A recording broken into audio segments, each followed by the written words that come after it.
Alright guys, TacticalRab back again today. Hope you're doing well and enjoying your day so far. One of the big dramas of the last couple of CDL seasons has been sound equalization, especially this most recent year with the Boston breach in question. Parasite believes, having done some testing, dead silent in this new game is absolutely dead silent. That means sound equalization is effectively not a factor going forward. Will this hurt some players significantly? Will they find a workaround? Very much interested to your thoughts in the comments below. Hit the like button if you enjoy. Subscribe if you're new as always. I would greatly appreciate it. Firstly, I thought this is kind of crazy. Pamaj was mentioning to Maniac, I believe, on the podcast the other day that, of course, Canadian, that he was talked about as joining Toronto as their coach, their head coach, going into the opening CDL season, which I just find hilarious that... Okay, look, Pamaj actually has some experience being a head coach, but the idea they were going to bring in Pamaj as like the head coach of one of these teams, I thought was pretty hilarious. He was saying that his agent here had reached out to him and said, hey, did you apply for this coaching gig at Toronto? And he was like, no. They said, hey, we wanted you on. So Pamaj could have been head coaching Ziddy at some point, right? Because he was there during that first season. Eventually they got, it was Marky B was there at the time, right before he went to Los Angeles Guerrillas over the last year or so. But I don't know if you guys are aware of this, but if you've been around a few years, you'll know full well that Pamaj actually was a coach very briefly. This was ESWC 20, I think it was 2016, during the Black Ops 3 one, that OpTic won, hands down. They were dominant at this tournament, and Pamaj, I'm not exactly sure why, but at the time, there was a rule in place where the coaches were allowed, and this was, you know, it just seemed to depend on the event sometimes, and they eventually phased this out, where coaches can't stand behind and talk to the players. Nowadays, the coaches, the majority of the work they do is behind the scenes, it's in practice, and they can come on stage between maps and say, hey guys, all right, you know, let's focus on the next one. This is what they do on this map, and they're going to go here and do this and everything. Let's just get ready. But they can't speak to the team mid-map. My opinion is I don't mind the fact that it's a rule that coaches are banned, mainly because if you've got a coach that can stand behind and talk to you the entire time, they can just communicate for one of the players, or they can just calm things that that otherwise the players will have to aim, shoot, move, and think about and communicate at the same time. I think there's a bit of a skill gap it takes away when you have a coach in play to do some of those things for you. Then again, is it cool to see the coaches on stage talking to the players in real time? Yes, and Pamaj did that for OpTic, but pretty much all he said was, probably they asked him to call out the rotations. They were like, hey, when 20 seconds to go, tell us like 20 seconds or rotate or something like that, right? I'm pretty sure Big Timer as well did it for the OpTic Halo team at some point, and they basically told him just to say when the power-ups were coming online, and that was his entire job. And Pamaj was basically a hype man, but he went into this tournament, coached OpTic by standing behind them with their headset on the entire time, and they won the tournament convincingly. So clearly Pamaj is the best head coach ever, and yeah, they went through it, and he has an undefeated record as a head coach in the CDL on CWL, so I guess that's why Toronto wants him on board, which is pretty hilarious to think about. But I think if I had to choose between having coaches back on stage and not, I think I would say yes, because it would be entertaining, even if it maybe would lower the skill gap, like, you know, it'd be good to see, I think. But for the last few years, it's been a conversation that hasn't really gone that far. As I say, I think some pros would disagree with this because they prefer the skill gap in play of having to communicate everything themselves, but I don't know, I'd kind of enjoy it. Slasher as well, he's looking to get back on the grind here, looking for some respawn 8. Do wonder how quickly, because I think the best game mode in this upcoming title is probably going to be Search and Destroy. The maps should play well for it. Dead silent, as we're going to discuss here in a second, is a big component of that, hopefully. Red dots, all this other stuff. I don't know how well at all these maps are going to play for hardpoints. For CTF, we know it should be okay, but the spawns are a massive debate. So, and usually when the game launches, the teams play maybe, you know, a week of Search and Destroy tournament, and then it's all into the respawn stuff. So maybe that's going to be longer or shorter this year, depending on how well Search and Destroy plays and how poorly some of the respawns play. I also saw a bit of controversy because, you know, people are saying, oh, well, MW3, this title, is just a copy and paste of MW2, which it kind of is from a visual perspective, although it is, you know, improved, I would say, in many aspects. But actually, people were saying the same thing 12 years ago, pretty much saying that MW3 was 2011, was just a DLC for MW2 2009, which is interesting to think about that perspective at the time, because, you know, I can understand why you would think that for sure, but yet in hindsight, both games were considered to be really good, and even though MW3 was very similar, if not sometimes pretty much the same as MW2, people still enjoyed that title and look back on it fondly. So hopefully it's something similar. But then again, MW2 originally was much better than MW2 we got last year. So probably a slightly different scenario. But Parasite on the Flank episode yesterday discussed the situation with sound equalization. Ninja, Dead Silence has been a massive conversation for a long time.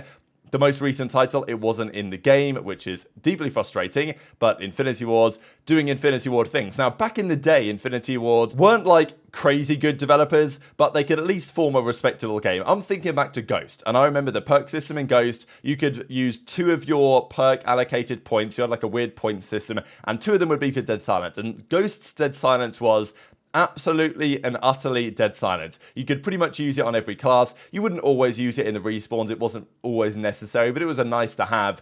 And it was completely 0% volume on your footsteps, which is just great. And I think that's how it should be. It makes pubs play way better when people who are just camping in a room can't hear you coming, if you want to actually prevent that from being the case. The worst thing was, like, MW19, you could, I remember specifically, Arklov Peak, Search and Destroy, some of those buildings where you have to go up the stairs, you could be crouching and walking super slowly up these stairs, and you're still making a lot of noise, and the guy just turns around and kills you. It's like, what am I meant to do in that situation? If I'm trying to not make noise, I should 100% be silent, and Dead Silence should guarantee that to be the case. So this game, there was a big debate. Is it going to eliminate footstep noise? Is it just going to reduce them? Because even back in Black Ops 2, we give Treyarch a lot of credit, but even in Black Ops 2, and I think Black Ops 3 as well, Dead Silence was not absolutely fully silent, and awareness would still allow you to hear a Dead Silence player as if they were pretty much like without Dead Silence at all. So that was a bit of an issue, but it wasn't a massive problem back then because you didn't have sound equalization, loudness equalization in the game, or in the Windows settings as it were. That is now a thing. Parasite says he's done the testing in the beta, and Dead Silence is Dead Silence, and it doesn't matter what you do with sound EQ, you simply cannot hear it. I do like it, but there's also still like some concerns with it. Obviously, also for those of you guys, because you guys have I told you guys that when the beta releases, I'm going to be testing like sound EQ. At least the way like that I have it rigged up, sound EQ against Dead Silence is like doesn't work like at all. Sound EQ doesn't. Yeah, so Dead Silence is silent.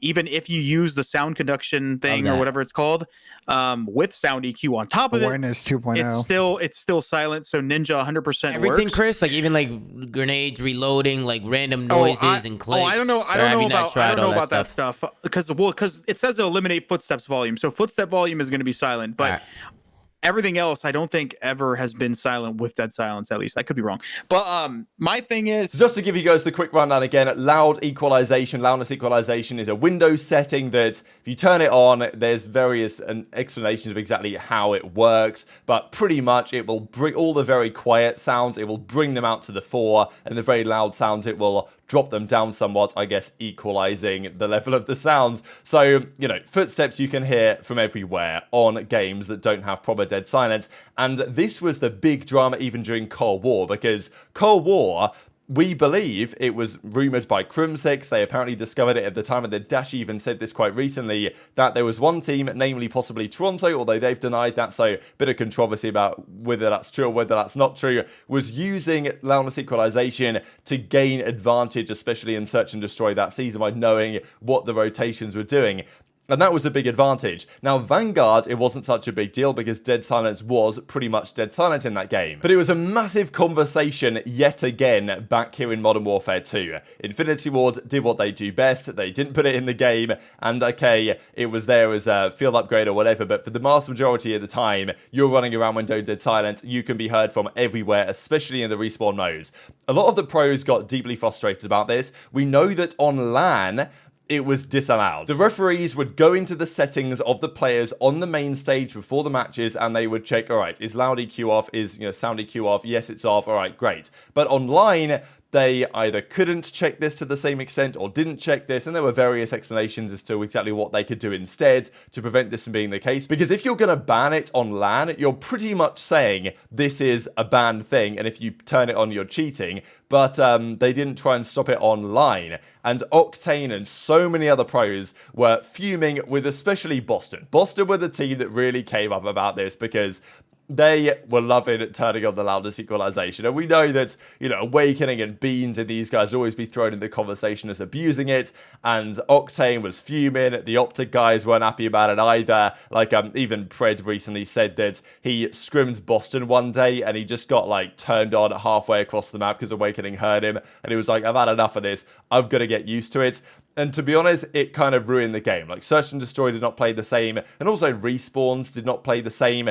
The difference between playing on LAN at Search and Destroy when it was turned off and playing on it, you know, in the online games is vastly different, and teams would use it to try and level the playing field or gain some degree of an advantage. Now, just to be clear, it still exists in the game. It's still going to be a setting that players could turn on probably when they play online games. But if your footsteps are 0% volume, then, you know, you can times 0 by whatever multiple you want. You're still not going to be heard. And that's what Parasite is saying is the case in this new game. Now, whether there's something that still makes noise, I don't know. Ideally, sound EQ simply doesn't exist, but this should negate the impact of it going forward. And you've also therefore got to wonder which players or teams might be hurt somewhat by this, because there was a theory that Boston especially, but there was also some other names thrown around as sound EQ merchants, right? They were only good because they were using the sound EQ, and now that it's not going to be so relevant in this new title, and Parasite says that, okay, in certain situations it might be. And also you've got to wonder, will people use the ninja boots everywhere, or the covert sneakers, whatever they're called, like the footwear you put on to make you silent? Will they use that everywhere? Because back in the day, what you wanted to do is put ninja on for Search and Destroy, Dead Silence on for Search and Destroy, but then not use it in Respawn because you wanted to put on other perks, you know, Dexterity or Tac Mask or something like this instead of Dead Silence. And that was fine when Sound EQ didn't exist because of all the chaos of Respawn modes, all the gunfire, all the gunfights going down. Generally, you wouldn't really be hearing people run around. You might in certain situations, and that was the price that you paid for putting Tac Mask on. But in Respawn mode, with Sound EQ still on, does that mean that they will, you know, have a bit of a hard time? And especially people have said to me, I haven't played the game yet myself, but I know that a lot of you guys have been mentioning that footsteps in this game are actually really quite loud without the ninja perk, which means that in Respawn mode, there might be a difficult conflict for players to think, well, you know what, I really want to put on a different set of sneakers or boots or whatever that will give me a different set of advantages, but I can't really afford to because then I'm going to be heard. So yeah, I think ideally nothing like this happens, but I think it's a natural consequence, right? Like, even if the footsteps in the game are loud already, Sound EQ is going to exist, and therefore if you don't use ninja, you're always going to be liable to making Sound EQ viable. So it might straight up be a necessity that every player uses the covert sneakers all the time, but nonetheless, it's a good thing, I think, that the game is hopefully going to play in a better way going forward.